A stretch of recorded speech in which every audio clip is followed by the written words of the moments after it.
This is The Wheel Weaves, a Wheel of Time podcast with no spoilers. Hey everyone, I'm your host Dani, and I'm the first-time reader going through this series chapter by chapter. As always, there's no spoilers past the chapter we're covering, and that means it's totally safe for first-time readers. I'm joined by my co-host Brett, who's a longtime fan, and he's guiding me on this journey.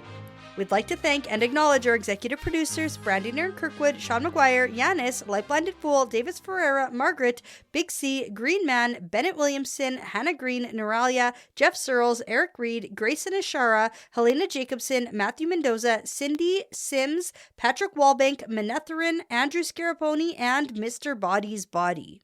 And before we get into things today, we just want to thank TK Focht and Jeff Verby for renewing their annual pledge at patreon.com/thewheelweavespodcast for a whole another year. Thank you so much for your continued support. We'd also like to thank and welcome Matilda Granberg and Justin Eads to the Wheel Weaves Patreon team.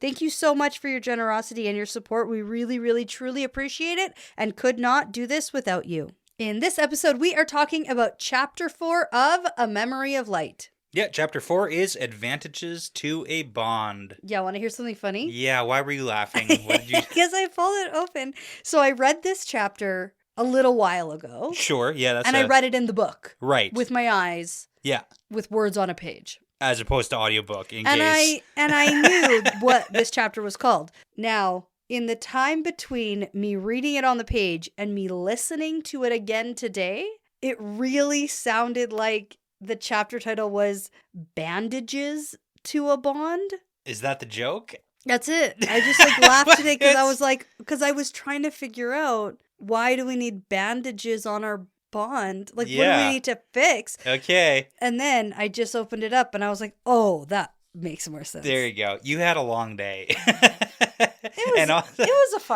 was a day. Yeah. So let's get into this. Sure. And then go to sleep, and then maybe tomorrow will be better.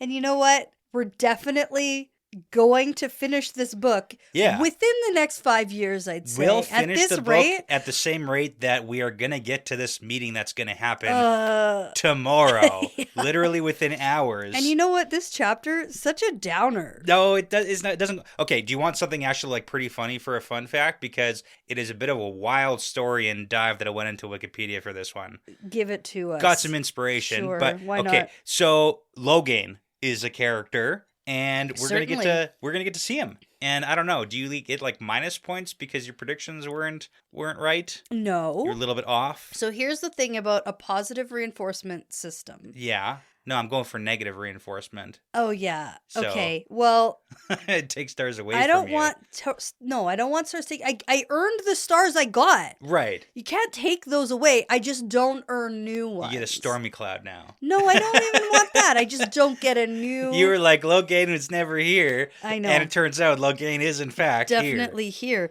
And now that I think about it, it makes sense, okay? Yeah. But the problem is, when I'm reading this book, if it makes sense... then I'm like, oh, it can't possibly be that. Yeah, I'm thinking of point C, D, E, and F, because point A, right, of course it's not the most obvious. Okay. And I feel like Logain being here is just the most obvious. Yeah. And that's annoying. Well, things go not obvious really quick. So, anyways, so Logain's name... I want to talk about the inspiration for it. Now, there is a boring answer and a much more fun answer. Fun answer. I'm going to start with the boring one to set the stage. Okay, fine. Okay? So, his name, Logain, is possibly derived from Logan Street. Yeah, which is a street that's right around the corner from RJ's home in Charleston. So, maybe he had a buddy named Logan. Maybe. I mean, that's all. It's also a name.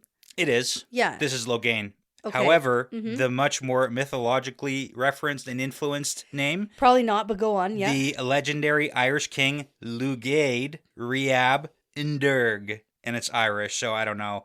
I probably didn't pronounce it right. Anyways, there's ties to the Ulster cycle associated with Cu Chulainn, who we did numerous fun facts on in the past. Okay, there's lots of references in this book to the Ulster cycle. However... which I, in fact, remember all of them. Lugaid... let's just go with Lugaid instead of Logain, has the name the Red Striped or Red Sky. Now, you might think you know why he's called the Red Stripe, but I think you don't know, in fact, because this guy's story is crazy. So, how does this relate to Logain? just the name. Oh, okay, go on. Yeah. I just want to make this sure. This is the fun answer. I just wanted to make sure I wasn't missing something. No, that was it. I'm like, where's the connection? Lugaid? Oh, there isn't one. Okay, go on. Logain. Mm-hmm, yeah. Do you want to say it again? Okay, tell me more about Lugaid. Okay, Lugaid. So he is the incest-born son of the triplet sons of the High King of Ireland. Of course. So you got the High King of Ireland, and then you've got the High King's triplet sons,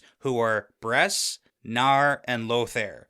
Now, those three triplets conspired to overthrow their dad, and their sister, Clothru, tried to stop them. And the triplets, the boys, were childless, so naturally they were worried about dying without an heir. Naturally. So what should the sister do but convince the three of them to go into bed with her? Oh, yeah, duh. And then those three plus her conceive Lugaid. Riabn Durg, the son of the three triplets and their sister Clothru. Now, Lugaid later became High King of Ireland, so the line of succession was preserved, so that's good. Phew, I was worried it wouldn't be. Now, you might be wondering now, okay, where does the red stripe thing come in? Well, turns out he had 2 red stripes on his body, one at his neck and one at his waist, dividing him into 3, because from the neck up, he resembled Nar, and from the neck to the waist, he resembled Brez. Just the chest, okay. Yeah, and then from the waist down, he resembled Lothair. Same butt, got it. Yeah, and then later on, Lugaid also slept with Clothru, yes, who was his mother, conceiving Crimthan Nia Nair, who also became High King. Phew, we preserved the line again, so good job. We did it. So sounds bad. That's the Irish mythology for you. Huh. Did you like that? Was that good? I mean, I have some questions. Yeah, there's a lot. Don't ask. And I can't wait for the history people to come after you. And say 100% accurate. Great job. Yeah, good job looking on Wikipedia for that one, Brett. Hey, come on. You tell me Wikipedia's not accurate? Honestly, it's mythology. It's probably pretty accurate. It's probably fine. To what the stories are. Yeah, it's just crazy enough that it's like, yep, that's that sounds mythology. About right. Yeah, I want to know. I want to meet actually don't want to meet the people who wrote these stories. Why? Why is this the way things had to go? Apparently, they have some historical significance. Maybe, I don't know. They're not gods. They're just people doing their best. Like Lugaid the Red Stripe. Like pharaohs and stuff. Right. They all had sex with their whole family. Sure, I guess so. Maybe. I don't know. Well, that's definitely a thing that people say happened. History people are going to come after you now. History people are nah. Yeah. I'm right. Great job. Good history lesson. This is not a history podcast. But we don't have to be accurate here. Should we start a new podcast where we just talk about things we know nothing about? And then wait for people to correct us. That sounds kind of funny. Like a version of Drunk History, but all the facts are wrong? That's or just I think that was just Drunk History. No, Drunk History was pretty accurate, I think. Okay, yeah. I like Drunk History. It's a funny show. Okay, we can watch it after, but we have to do this first. Okay, Chapter 4, Advantages to a Bond. Right. The chapter symbol is the dragon's fang, which I think we've already had at least once this book. And we're only 4 chapters in, so I hope I'm remembering correctly. Yeah, you're right. Well, we've read 4 chapters, and now 2 of them have the dragon's fang. Yeah. Okay. All right. And we are starting in Androl's perspective because Pavara and Androl are waiting for Amaran to get back. Yeah. And now I do have one critique of this chapter. Okay. And that is we just left Pavara, who was concussed. Yeah, she's definitely got a concussion. Definitely concussion. Nausea, whatever. We're staying awake. Right. Because we don't want her. No mention this chapter of her head hurting. Yeah, she's fine now. Of her feeling woozy. It's one of those concussions that goes away in 20 minutes. It's fine. Yeah. So that's my critique here. Just don't mention the C word, and then you don't have to worry about the ramifications of it. Yeah, because I feel like she's doing just fine. Yeah, it's fine. She's fine. She can still play. It's fine. Okay. You don't have to pull her from the line. Yeah. We should probably do some concussion protocol. Yeah, after the game. Okay. After. All right. Well, anyway, we're spending time telling each other our life stories, and Pavara has just opened up to Andrel and told him all about how the Dark Friends murdered her family, and she hates them so much, and it's all this thing. And then Andrel's like, oh, well, my dad killed himself because he was a can channeler, channel. and then he told my mom that he was going to kill himself the next day because she was afraid of him, because male channelers go crazy. It's actually like humanizing them and their relationship. It actually does a really nice job. Yeah, I liked it. Of them discussing things, which we don't get a lot of communication between two people in the Wheel of Time. Yeah. I don't know if we've ever mentioned that before. Especially people at such odds, and then now we're actually, instead of just speculating that they're forming this emotional connection because of this bond or whatever, but we're actually seeing the communication piece of that. And I'm going to give them some points because it seems like they're both putting effort into that as well. Yeah, and like which is something we don't see too. Almost not on purpose. Yeah. Because Pavara was like, oh, I haven't said that in a real long time. Right. Like she's like surprised herself at how comfortable she feels talking to Andrel. Yeah, so good for both of them. Yeah. They both get super connecting. Yeah, both get stickers. Stars. And a fun thing that's happening in this chapter, new mind reading powers. Yeah. I don't know how else you're going to say it. Basically that. That's it. Yeah. We can read each other's minds now. Pretty much. Yeah. I send you my thoughts. You hear them. Yeah. We're still struggling with like the complex thought. Not by the end of this chapter. Yeah. We're so surprised at how easy this is becoming. And it's like, now we can do it. Yeah. Because at first, it's like, why say lot word when few word do trick? Right. But then by the end, they're like full sentences. They got it. Yeah. Easy. I'm okay with it too. I'm okay with it because there is a connection that you can have with someone where you can look at them across the room and you know what they're thinking and you know that they know. But I can't send you words in my head. No, but also... And I can't be thinking about something and then you know what I'm thinking. But also there's also like... There's the asterisk to that where you kind of do know though what I would say in this situation, right? Yeah, but I don't know exactly the words you're trying to. No, they're not implanted into your brain. But I mean, we got a little bit of magic in this series, so the whole point, I'm okay with it. Okay, now are we assuming that every double bonded couple, a couple for lack of a better word, have this ability? I would say. Yes. If they did the bonding in the same way that Andrel and Pavara have done it, and we don't specifically know that every double bonded couple we've seen is done the same way. And we actually don't know of very many double bonded. Yeah. Because we know Ashaman have been bonded to Aes Sedai, and Aes Sedai have been bonded to Ashaman, but have they done... the whole thing back and forth double bonding. Yeah. And I also don't necessarily know, like... We might have seen it. And someone will say, oh, yeah, remember when we saw it that one time? And I'll be like, no. And the reason why I'm going to argue this is just for the... Have we seen the same weaves? I don't know that we could say that because we've got the Black Tower version of like this male bonding female weave, and then we've got Pavara's like warder bond that she knows, and in a specific order. So like, for example, we've got Rand and Alana who are bonded. Alana. Right. So if Rand bonds Alana, would they be able to read each other's minds the same way? I don't know because I don't know what specific weave Andrel has used in this situation, you know? Like there's a few unknowns that I wouldn't feel confident enough saying yes. Yeah. Every double bonded person. I like how you used Alana instead of like Elaine or like someone we actually want him to be able to read minds with. But that's the thing is like we've seen that bonding ceremony with Rand too, which adds a whole nother. There's questions. There's intricacies. So that's why I'm just saying maybe. Right. I don't want to say yes or no. Yeah. Specifically, I want to say maybe. It actually makes me more interested in the Elaine Brigida bond because of that whole like female to female thing. Is it different? Right. Or not? Yeah. Yeah. And then we don't also have that connection of Brigida to Elaine, the back because bonding. She can't channel. Yeah, but like hypothetically, could you have a ceremony of some sorts to reverse bond Brigida to Elaine? Min can be included in some kind of odd bonding. We got a crazy flowchart of how we can bond people all together. Everyone's wrapped up pretty tight here. Yeah. Pretty crazy. So anyways, yeah, maybe. Huh. Yeah. How about all those questions? That's a lot of questions non-answers. There. Okay. Anyway, we have somebody who's going to come in, who's an expert negotiator. Well, you say somebody, it's Amaran. Amaran. Yeah. Mm-hmm. Remember Amaran? Yeah, I mean, he's the tier guy. Yeah. Who's pretending to be his brother. Yeah.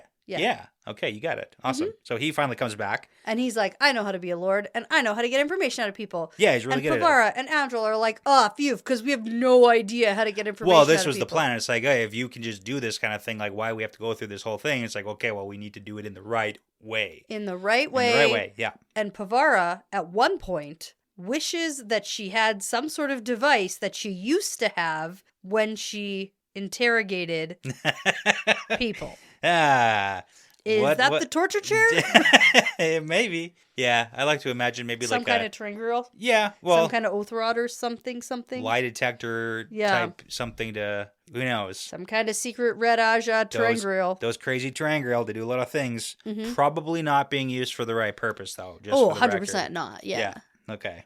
All right. So Amaran actually comes back. So they were doing the whole alibi thing, creating an alibi for them. Okay. So they were causing a bit of a ruckus with Koterin and crew. To be like, I was there. Exactly. Mm-hmm. And Amaran makes note that he doesn't think they're going to tolerate Andrel and the crew very much longer. Something's changed, and it seems like they're not as okay with just letting them get away with stuff. Well, as they I have could been. say that because I already know. I already know that. We already saw that in the weird warehouse tavern. Yeah. When there was a almost fight. Yeah, and it's getting worse. So it seems like it's progressing quite quickly. Yeah, because isn't it the same night? Yeah, and it makes sense based on what we know of Loghain now, that they do actually have him. They've been trying to turn Loghain, haven't successfully done so yet, but will in the next day or two. So it seems like that's at least what this dummy. That's what the dummy's Dobster gonna. thinks. Yeah, that's what he's gonna What's tell us. What's his name? Right away. Dobster? Dauber? Dobser. Right. Split the difference between the two there. What a dummy, that guy. He's so dumb.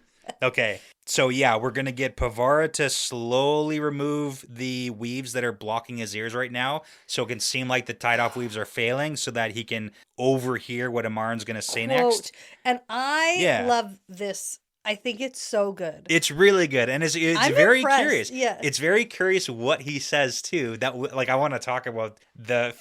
I don't know if I want to call it a fake thing he says, but it's like, Nah, super fake. Yeah, the super fake thing that he says. But, like, there's a lot of merit here. So, okay, so let's talk about this thing that he overhears. So, Amaran's persona changes really drastically into this, like, lord figure, and Andrel's a little bit... Stands up tall. Yeah, a little bit taken aback by it. Back. Yeah, so he starts talking about them hiding at his estates in quotations, and then explains that nobody's going to look for them there, and if they play their cards right, they can build up a rival black tower. I love this part. Okay, so Andrel speaks he's like, oh, they can't hear. He can't hear us, right? Yeah.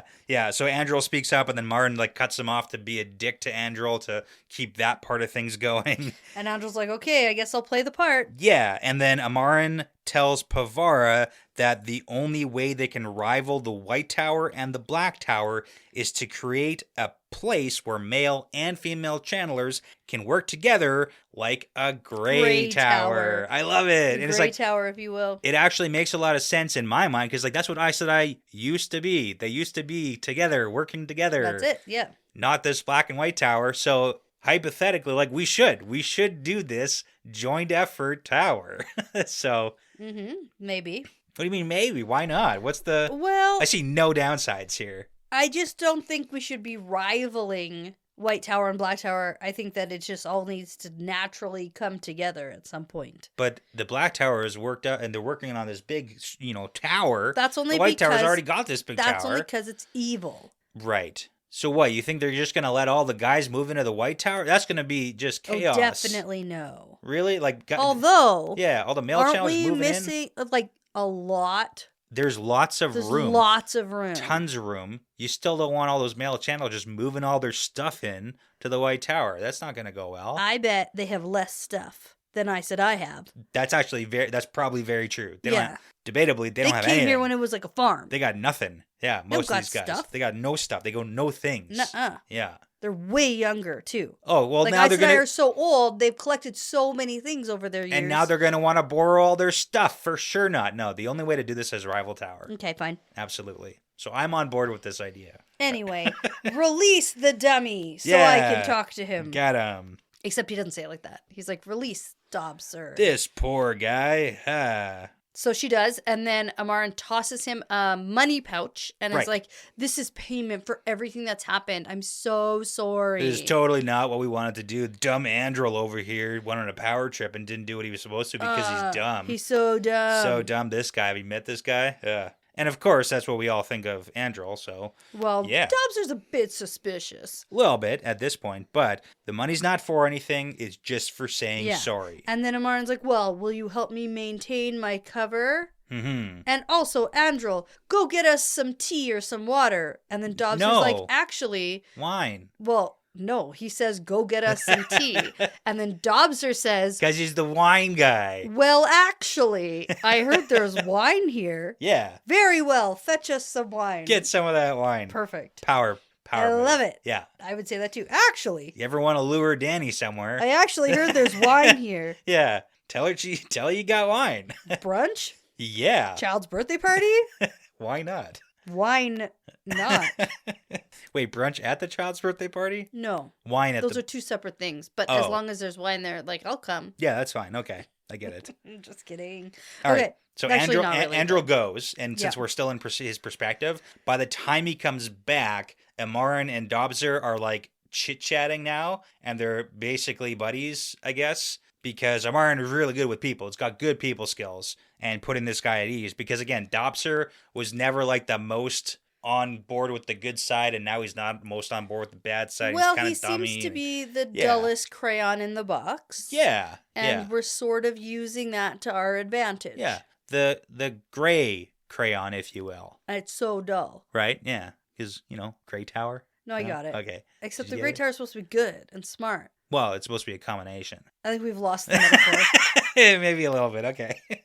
trying to fit that one in there. That's fine. Okay. So now Amaran's like, oh, well, I knew I couldn't hang out with Taim because he's so smart and he would see through my ploy right away. Charade. Aha. And then, these guys are so... Logain, that Ren guy, those guys are both so dumb. They're so dumb. So Farmers who wouldn't even know Lord if he kissed his boots or something. Yeah. I don't know. But yeah, obviously those guys are farmers are dumber than everybody else. Yeah. So anyways, Dobster finally starts spilling the beans that Taim literally has Logain, and then this is the story that it's taking longer to turn Logain because of willpower. Strong-willed, yeah. Yeah, strong-willed, and maybe a couple of more days. But yes, Dobster will agree to talk to Taim for Amaran, and then you can come over to the dark side, basically. Like, yeah, I want to come over, but I gotta make sure it's done in the right way. Yeah. I'm totally on your side, It's fine. bro. It's fine. Yeah. And then he's like, okay, well, can we go talk to Taim now? Oh, yeah. Oh, no, he's checking on Logain. Right. He always Where's does. Logain being held again? I can't remember that play, the place? The place, and it's like, the secret rooms and the foundations of the building. Secret basements. Oh, yeah. And the entrance to that secret basement is, it's in the rubble pile, the place where all the cave-ins and stuff. Turns out not cave-ins. It's over there. Yeah. Oh, thanks, man. You're doing me a super solid. Totally forgot. Yeah, thanks, man. It's good. We got him. We did it. We tricked him. And then Pavar's like, that's enough of that. Yeah, we can stop We got the info. We're done with this improv game. Yeah. So she wraps him back up. It's actually pretty fun. Like, I like this, and it really shows the skill set of Amaran. I like the guy, and I liked him when Rand was staying there, and we didn't really get very much of him, but just him being able to show his usefulness. Yeah. I appreciate it. No, I agree. And Andrel's sort of like, why couldn't you have just talked to this guy and then... Amaran sets it up like, well, we had to have the threat of danger, the threat of violence. Yeah. We had to have him... Not surrounded by his buddies. Not surrounded by his smarter buddies who can help him out. Tell him, no, don't tell them where the secret entrance is. Right. Oh, should not have said that. Yeah. Exactly. Right? Right. Right? That is a Hagrid reference. I did it. Yeah, like from the movie. The Fluffy thing, right? Yeah. Where he's talking about the Fluffy, right? It is the three-headed dog, not the... Yeah. Yeah, and also, like, how to get past Fluffy, and then also information about the dragon's egg. And, like, lots of... Like, it's a comedic relief in the first movie. Yeah. You're trying to avoid this, but it's happening. Okay. Okay, fine. You know what? Before we do this, there's actually a correction that has to be made. Oh, no. Okay. From like a long time ago. Okay. That I was just avoiding. Yeah. So remember when we did the shot for like the dead bodies in the water? Yeah. Okay, so we made a reference to the Goblet of Fire Okay. in the Triwizard Tournament. That's fine. But when we made the reference to the dead bodies in the lake going to find the Horcrux, I said it was the Deathly Hallows, but it was actually the Half-Blood Prince. Oh, big mistake. Huge. Yeah. So I just thought I would point that out because Okay. people said, you got that wrong. Wrong. And I was like, I know that, okay? It's fine. I get it. Okay, it was the thought that counts. All right, cheers to saying things you shouldn't. Oh. That's the blackberry whiskey. Ooh, that's different than what I'm drinking. Yeah, yours is like a pink drink. Oh, yeah. Not that. No. Okay, so before we get into the end of this perspective, there is one thing that I want to talk about here. So it's a conversation that Andrel and Pavara sort of have while they're just like chatting with each other. And it's about the process of turning someone to the shadow. Okay. So about how Andrel's not quite sure yeah, so he that doesn't. it actually can be done. Well, Andrel doesn't feel like it's even fair or that it should be possible to force someone to be evil. Like, it shouldn't be a thing because, sure, fate moves people around and it forces terrible situations on people and it kills people. But the choice to serve the dark or the light, he doesn't feel like that's something that should be able to be, like, taken from you. Well, so, here's the thing about the Dark One. yeah. Doesn't care about fair. Well, Fair schmear. that's true. I can imagine the Dark One saying that exactly. Okay. So he thinks that the person that he knew, like if you get turned, is either dead or gone or killed or something else. Replaced by like a different soul. Yeah, like something evil has been put into that body and it's like a new soul or something like that. Like he doesn't really want to accept the fact that this is a thing that can happen to people. I kind of picture it like permanent compulsion. Right. In a way. Well, and there's an interesting note about the whole is it compulsion, though, because we've got this Dobser guy, and it's very different than compulsion. No, but you know what it feels like? Varen's garbage brain weaves. Right. Like it's some variation of. Yeah, it's in a general sense, this is what I want you to do. I want you to be more generally evil. Yes. How you go about doing that, that's up to you. You want to still like wine, Dobster? You go for it. You still want to break into just warehouses? We're not changing that. Yeah, we're not about changing you. everything about you. We're not replacing all the... No, we're just changing your core belief system. Right. Do this, but eviler. Right. Which goes... For this side instead of this side. And that's almost like what Varen did. Right. Even with, like, she was like, oh, we have to protect the... Go about protecting the dragon however it makes sense for you. It's just the end game here. Yeah. Yeah, so it turns out... He's not happy with it. Garbage weaves. Okay. On brains. Yeah. Overall, he's not happy with it. But apparently the old texts talk about it, that it can be done. Definitely. So. Oh, yeah. But for sure. It's happening. It's willpower. It's willpower and that's, Logain, good job holding out, I guess, for as long as he is so far. Yeah. So. I bet Nynaeve could never. Wow, never be turned? Never. Yeah. Okay, I like that. All right, so. Who's another, like, super dumb channeler that's, like, no problem? Like to be turned? Yeah. Well, we get it all the time, too, where, I mean, I think in this perspective, too, or last chapter, can't remember, it's all blending in now, but we've heard it multiple times. It's more useful to not be turned than to be turned. Like, even turning Rand to the dark side, it's not as useful to have a turned dragon. We want him to willingly come over to the dark side. Yeah, okay. Yeah. All right. So Pavara's like, hey, what's the plan now? And Andrel says, we're going to go get the guys. We're going to wait for time to finish his inspection of Logain. Then we're going to break in and rescue him and then seize the tower back from the shadow. And it's like, oh, is that all? That's it. Okay, cool. Yeah. As long as our plan's an easy one. That's a plan. Let's do this. Okay. Good job, everybody. Okay. That's the end of this perspective. Yeah. Yeah. We're going to change perspectives, but I think we should take a quick break. Okay. Because I need some Tums. Yeah. Because I have heartburn after that shot. All right, fair. Okay, so we are back, and we are jumping into Rand's perspective. Yeah. Just dozed off. Yep. After Avienda finally is letting him get some sleep. 3 hours later. Do we actually get a time? No, it was as per the igloo. Wasn't that more than 3 hours? I don't know. Like 5 hours or something? And Could I was like, no. Maybe this is like 7 hours. Who's to say? No, Anyways, no. Yeah. So, he's dozed off. Realizes now he's walking in some place that's not quite Tel'aran'rhiod and not his own dreams. Right? It's a dream shard. Dream shard. Okay, cool. And we get some clarification from him in this perspective of what this actually is. Yeah. And how this relates to the dreams that he had back in, like, Eye of the World. Yeah, like allegedly. And this is the whole thing, is that when we get the weird middle ground where someone's in control of the dream, and it's usually Moradin or like Ishamael, it's a dream shard where you have more direct control over what's happening. It's not like your own dream where you should be in control, things like that. And Rand's also like, hey man, this is probably not great because he sets wards. This shouldn't happen. He shouldn't be able to be pulled into a dream shard. Shouldn't be doable. But he knows who's walking beside him right now, and it's his best friend.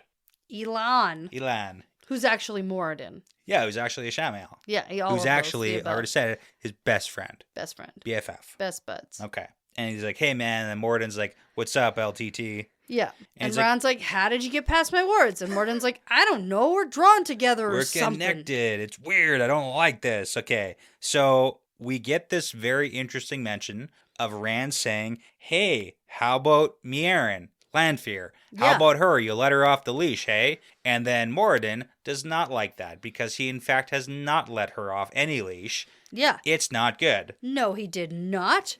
He's like, excuse me? And we don't even call her that anymore. Her name is Sindane. Yeah. It's like, oh, haha. Well, Ron's like, it's funny. Yeah. The Darkwood has a sense of humor. And Moradin's like, no, he does not. This is not a joke. This is not a funny. Joke. Yeah. And I like it because he's like, don't pretend that you knew she was alive. You didn't know. You didn't There's even know. There's no way you knew. You didn't even know. It's like, okay, so we're going to shift the conversation because, like, they hang out with each other. I like the interactions with Moradin because we had that one where Moradin was like sitting in front of a fireplace or whatever. Yeah, and he's like, oh, I'm so tired. Yeah. And Red's like, why am I here? He's like, I don't know. Yeah. I don't know.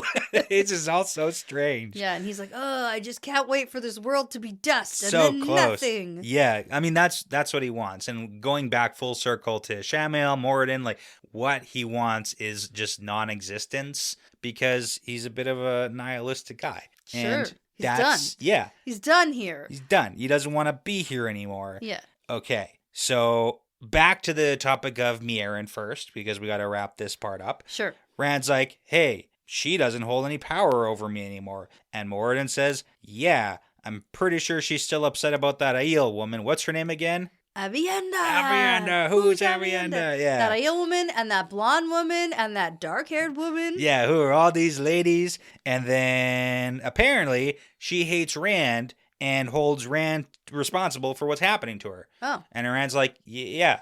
That makes sense to me. Yeah, I guess so. She's okay. like, I just can't help it that she's so obsessed with me. Yeah. Mm-hmm.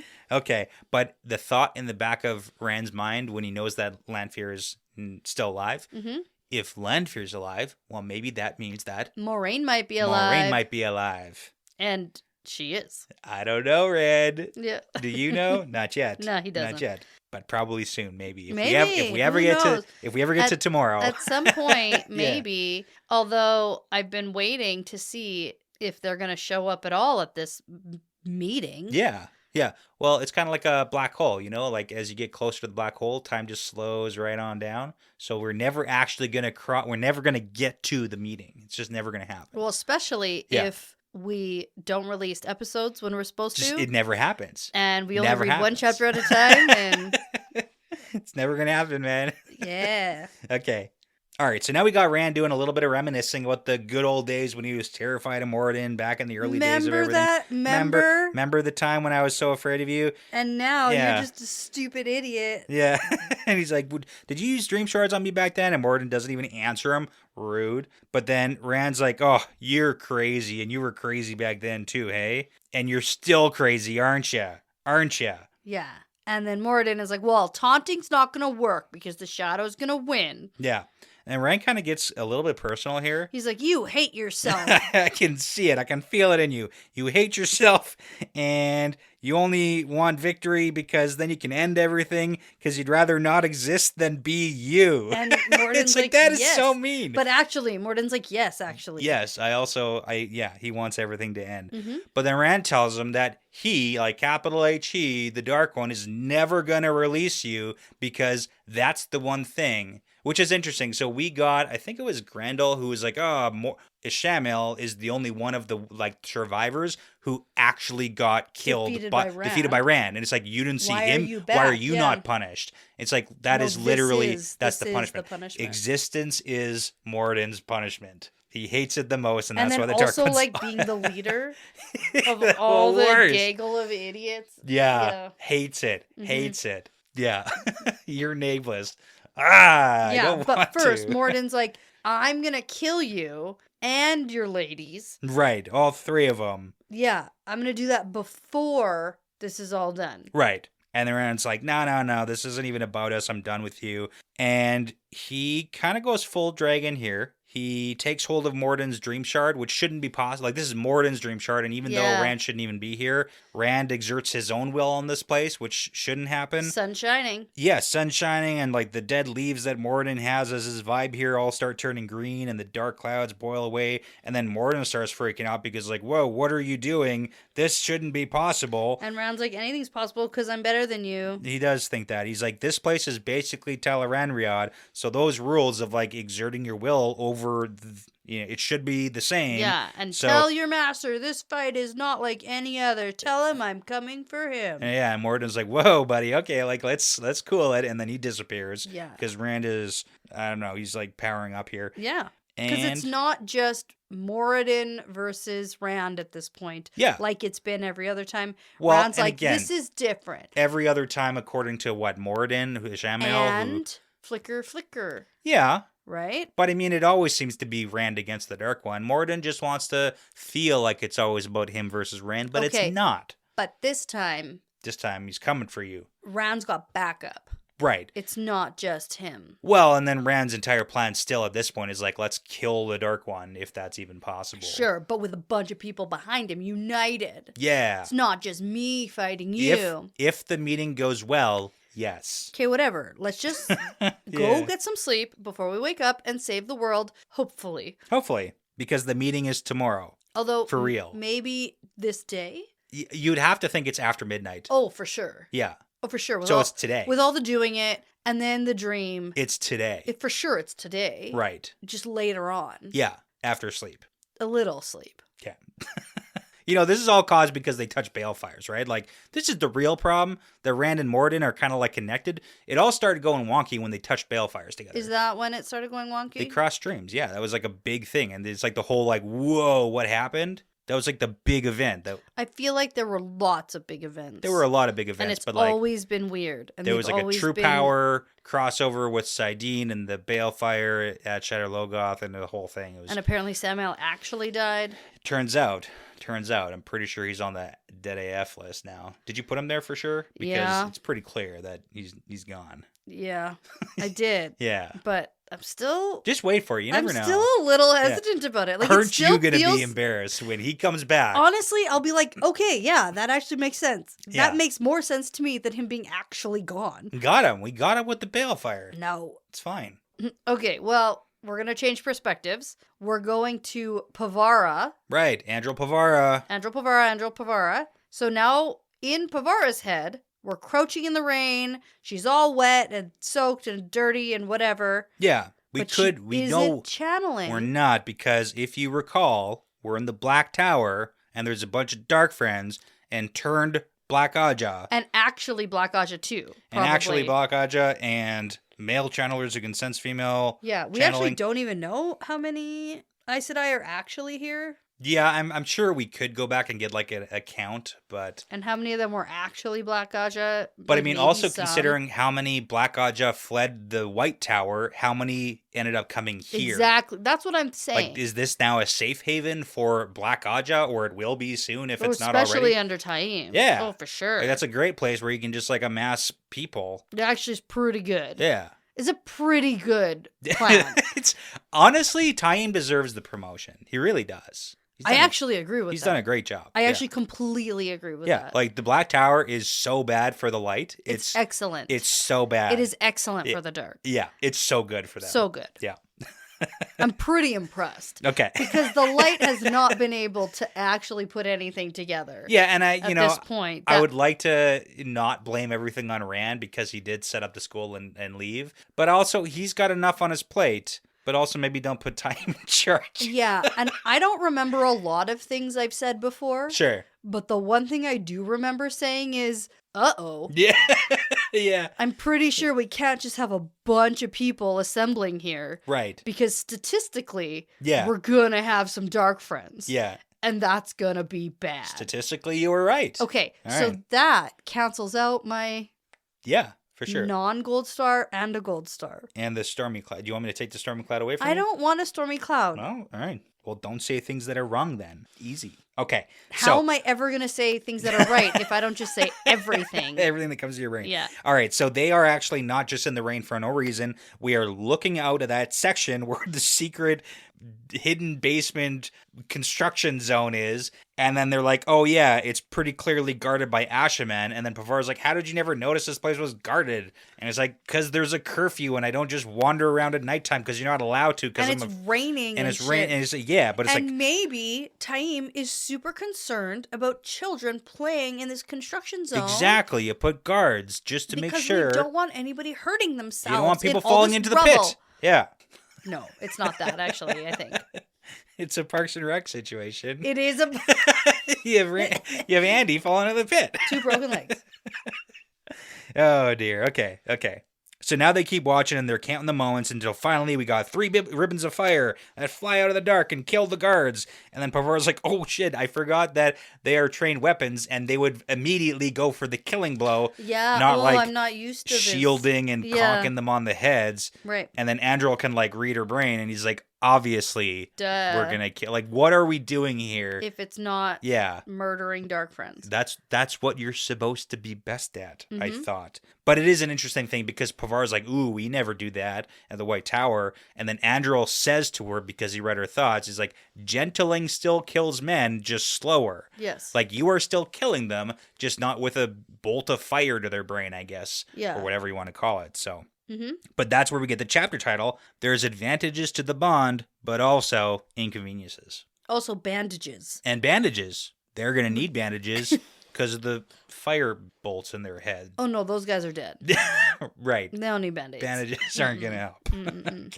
Okay, so now we're going to drag the bodies off into the shadows. We're going to keep the fire going so it gives the appearance that the guards are still on duty, but in fact, there's no guards on duty because they're dead. Okay, so we're heading down into the muddy slopes of the Foundation. Yep. And they take some time searching for the entrance, and then they find it. And Pavar does more thinking about what kind of man Andrel is because of this whole back and forth thing that now they're perfect at. And it's also like Andrel, we get more of his backstory because it's like, I can do this. I was a scout in the Mountains of Mist. And it's like, how many jobs have you actually had, man? You good at quiet moving. Right. Yeah. Me, scout, Mountains of Mist. Yeah. Yeah, okay. But I do it. Yeah, 100 different jobs and all that. That's fine. And we could talk about... And is this when Pavar goes, oh, I get it. Yeah. You've been searching for something your whole life. Right. It could mean that you're not dedicated to a job, but it also could mean that you know there's something out there that you really want your life to look like. Oh. And you found it. And that's why you fight so hard for the Black Tower. That's why Andrel is very like, let's save it instead of just leaving. Is that what they teach you how to do in the White Tower? Read people like this? Just pick apart people's motivations? No, that's just what living for over 100 years gets you. As a lady. Of observing people in general. Yeah, that's true. Okay. Anyway, we head through these like weird hallways. I can't picture it at all, but it doesn't actually matter. Okay, you're just gonna, no, that's fine. It really doesn't Imagine, matter. if you will, unfinished I feel like hallways. there's a movie or a show that we watched recently. Now I have no idea what you're going to say. I want to say no. I want to say yes. Okay, go. What? What are you picturing? Like unfinished hallways where they're... Yeah, but like underground. And there's like prison cells within the dirt walls. But then there's also like a pit in the middle. It's like a fever dream you had? No. Okay, we're actively watching True Blood. Oh, it's definitely no. No. It's something fantasy-y. Rings of Power or something. Maybe. I don't know. Anyway, that's what watched Rings of Power. Anyway, that's what I'm picturing. Years. I don't know.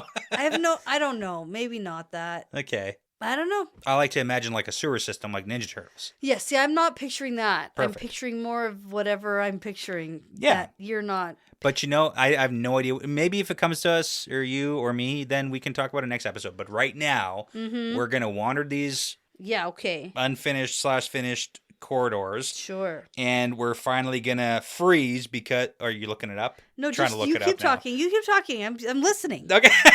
I'm laying the scene out here. All right, so the pit is going deeper and deeper, and then eventually they drop down in this series of secret tunnels and chambers, and it's like, wow, they really are doing a whole lot of secret construction for the Black Tower. This probably isn't going to be a good thing. And then at one of these corridors or whatever, they all freeze because someone's approaching ahead of them, and then Jonath, the Two Rivers guy, instead of, using the power, uses his Two Rivers bow to just shoot the guy, and it turns out to be Kotarin, the jerk guy that we don't like. So he's dead now. He just gets an arrow in him. And then Jonath is like, that's why I use a bow, jerk butt. So yeah, it's fine. And then we keep going.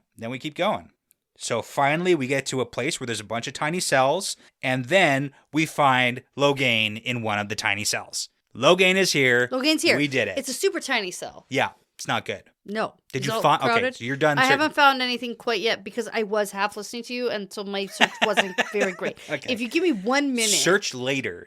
No, I want to search now. Just give me 1 minute. Fine. Okay. Okay. I don't have anything 100%. Okay. What do you got? Now, in Percy Jackson. Okay. There is a prison under Alcatraz that's underground where the monsters, like different monsters, are held. Okay. And Percy and pals have to go and rescue a certain monster to help them do something else. Okay, you're saying that to no spoilers, Ed. Mm-hmm. Was this in because we watched season 1 of that? Yeah. Is it in that? Is it in season 1? It says it's a detail that appears in the books and is reflected in the Disney Plus series. Okay. But I don't know if I've because I've read all the books. Yeah. And so I don't know if I've just imagined from reading. Yeah. Or if there was actually a scene. Interesting. So anyway, okay. I feel like maybe that's what I'm thinking of. Okay. All right. Well, we'll have to dig into that one later because I don't remember that. Okay. Either. But anyways, you found it. Sort of. There's a thing that's sort of the same. Okay, as there this you go. In my brain. So that's where they are, and we just found Loghain. Oh yeah, that's exciting. That's the thing. That's the important part. And I went, oh, okay, fine. I guess he's here. All right. They open the cell. They pull him out. He is not looking good right now, but he's alive. And then Andrel does the eye check. And no, he has not been turned, so that's good. And then Loghain recognizes them, except for Pavar, and he's like, "Who the heck are you? And what Aja do you belong to?" And she's like, "Does it matter?" And he's like, "Yeah, yes, it does." But then there's no follow up to that, and there's no time. And there's no time for that now because we should talk about this when we're gone. She's here rescuing you, but and like I get it. I also understand his skepticism in everything that's been happening to him up to this point. Yeah, like him being captured and trying to be forcibly turned to the shadow.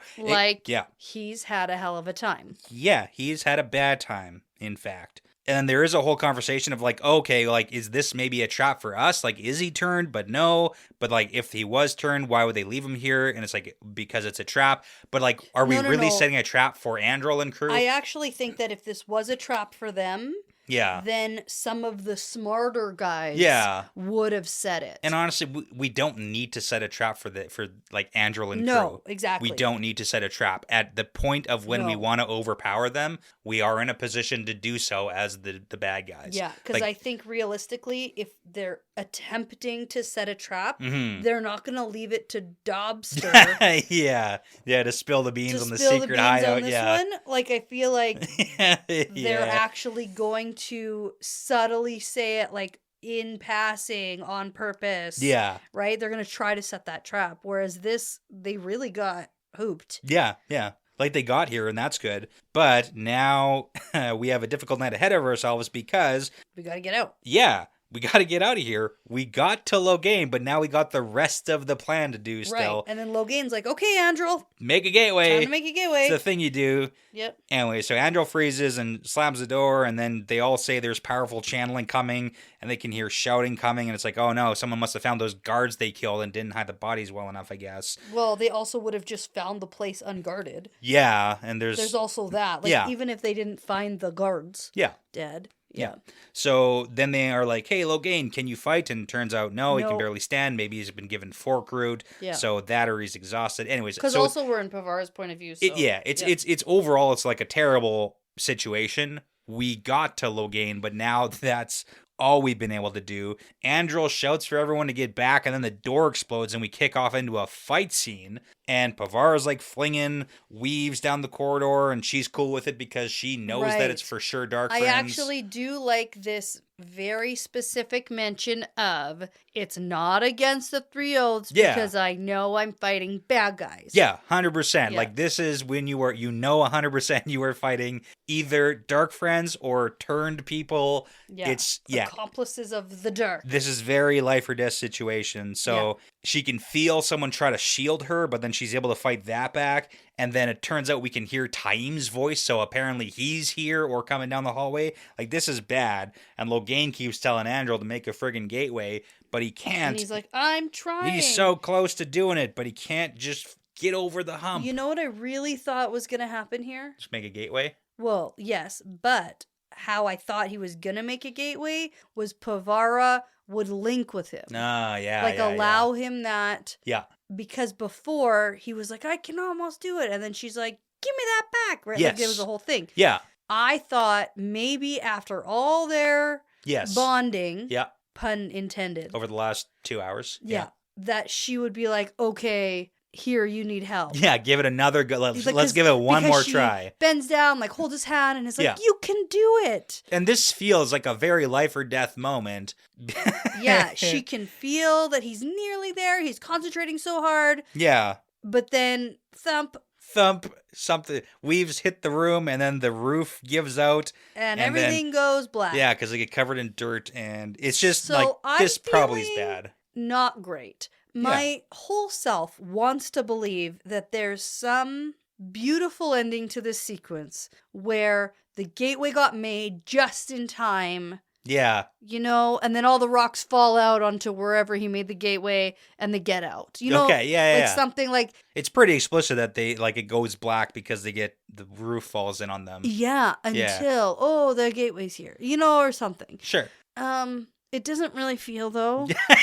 It feels bad. This doesn't feel good. Mm-hmm. You know, there was actually one really cool part of the scene, too. In the fight sequence, there's battlefield healing, where I think Joneth, the guy with the bow, like, gets burned really bad, and then Nalam, like, battlefield heals him and gets him back in the fight. Like, I really do like the intricacy of the guy goes down, but with magical healing, he can get back up again. Mm-hmm. So, well, I agree. I think that's good. Yeah, but that's it for this chapter. Yeah. I'm excited to read on. Okay. I want to get into a groove and a momentum where we're reading, recording. Yeah. If we could get into a groove. Health and sickness needs to get in line with what we want to do. There are those pieces. Right. But I would like to do a bit of a push. Okay, let's do it. Let's get into this book. Let's make a dent in it. That's what I want. I want to get into it. Right. Because when we recorded our Q&A the other night, there had been probably about a week and a half between me reading this chapter and us doing the Q&A. And in that time, I read a whole different book. Like I read Throne of Glass. Yeah. And so I had to wrap my head around being back in A Memory of Light. And I was like, oh my gosh, I shouldn't just do that because that was hard for me. So I got back into it today. Now I'm into it. Now I'm into Wheel of Time. But then that also means that the second book of... Well, we're going to ramp it up and we're going to read one chapter for next episode. Okay. It's like 30 pages. You said it's a long one. Okay. Yeah, there's a lot of stuff. I'll take it. But that also means... you got to zip zap on getting ready. Yes. We got to do notes. All right. And we got to record soon. Okay. Like this week. Yeah. Like don't wait till the last day. Won't. Not gonna. You promise? Yeah, done. Who are you promising? Me or everybody? Yep. Oh. No. Okay. Yep. Whoa. Okay. We'll see. We'll see how that goes. So before you go ahead and be completely wrong about Loghain's whereabouts, I'm going to say that this is part of the pattern now. Yeah, it's part of the pattern.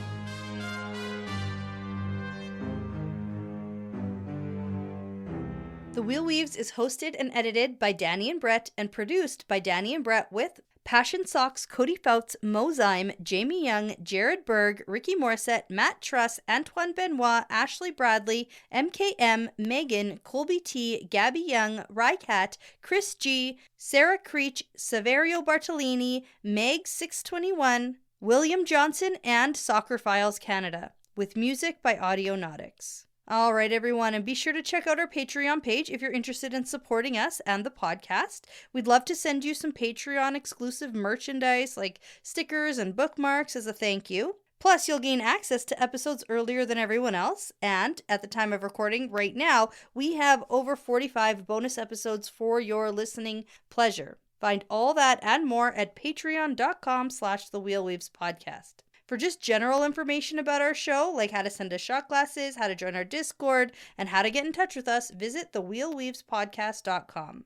And as always, please be sure to give a 5-star review because it really does make a huge difference in helping other people find us. And make sure you tell a friend, Riyadh, because referrals are the best compliment. Thanks again for listening. This really is part of the pattern now.